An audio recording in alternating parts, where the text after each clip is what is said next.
Oh, combien nous nous trahissons souvent nous-mêmes, combien nous aspirons au soulagement de nos peines, combien nous aimons une manifestation de sympathie. Nous avons une soif insatiable de réconfort. Nous y aspirons de quelque part qu'il puisse venir et nous sommes contrits s'il ne nous est pas librement accordé. Comment pouvons-nous aspirer à cela si nous avons trouvé notre satisfaction en Dieu et notre plaisir à faire sa volonté? Aucune de ces aspirations de l'âme ne peuvent se mêler aux souffrances pures de notre Seigneur. Quand les enfants de Dieu sont confrontés aux difficultés, ils peuvent réagir de trois manières différentes. Quelques-uns ont des réactions extérieures et donnent libre cours à leur colère et à leur rancœur. D'autres s'enferment et s'attristent sur leur sort, trouvant un réconfort trompeur en s'apitoyant sur eux-mêmes. Certains encore se cuirassent pour supporter l'épreuve en réprimant tout sentiment. Ils sombrent dans un état de passivité. Résister aux souffrances en manifestant sa rancœur à l'égard des hommes et des circonstances, c'est une tentative de trouver du soulagement, de boire aussi le vin et le fiel.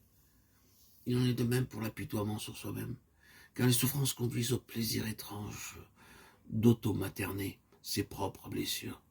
Et de manière inconsciente, nous nous désaltérons avec le vin et le fiel trompeur. Et pour ceux qui ont laissé libre cours à la passivité, en annihilant leurs émotions, ils pensent être des chrétiens victorieux. En fait, ils ont engourdi leur sens avec ce même vin et ce fiel à ce point qu'ils ne sont pas conscients de leurs blessures. Cependant, elles subsistent toujours et leur insensibilité est la preuve évidente que leur croix n'est pas celle de Christ. Nous déclarons porter la croix, mais nous nous empressons de boire le vin et le fiel. Soyons bien conscients de cette vérité. Si nous avons besoin d'un quelconque antalgique, la croix que nous portons n'est pas celle de Christ. Il était tout aussi sensible que nous-mêmes à la souffrance, mais il ne s'est pas irrité à cause de ces souffrances. Il les a volontairement acceptées. Il a refusé ce breuvage parce que sa couronne n'avait pas la même civilisation que celle des autres hommes.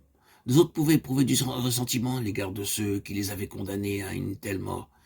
Mais aucune ombre n'obscurcissait l'âme de cet homme et son esprit était tellement libre qu'il pardonnait même à ses tortionnaires. Dans une telle situation, il a pu prier ainsi: Père, pardonne-leur car ils ne savent pas ce qu'ils font. Lorsqu'on lui proposa la boisson vinaigrée, il la refusa. Cet homme avait été faussement accusé, flagellé, insulté. Il avait été rejeté par les pécheurs, même par un pécheur cloué sur une croix. Mais rien n'a émergé de lui-même pour lui faire désirer un quelconque soulagement de ses souffrances. Quand les enfants de Dieu sont confrontés aux difficultés, ils peuvent réagir de trois manières différentes. Quelques-uns ont des réactions extérieures et donnent libre cours à leur colère et à leur rancœur.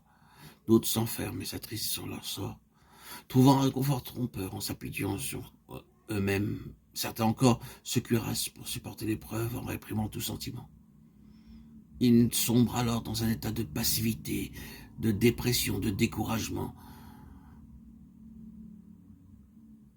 Résister aux souffrances en manifestant sa rancœur à l'égard des hommes et des circonstances, c'est une tentative de trouver du soulagement, de boire aussi le vin et le fiel.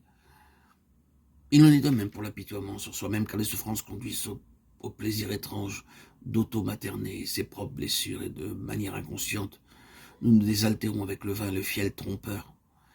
Et pour ceux qui ont laissé libre cours à la passivité en annihilant leurs émotions, ils pensent être des chrétiens victorieux. En fait, ils ont engourdi leur sens avec ce même vin et ce fiel, à ce point qu'ils ne sont pas conscients de leurs blessures.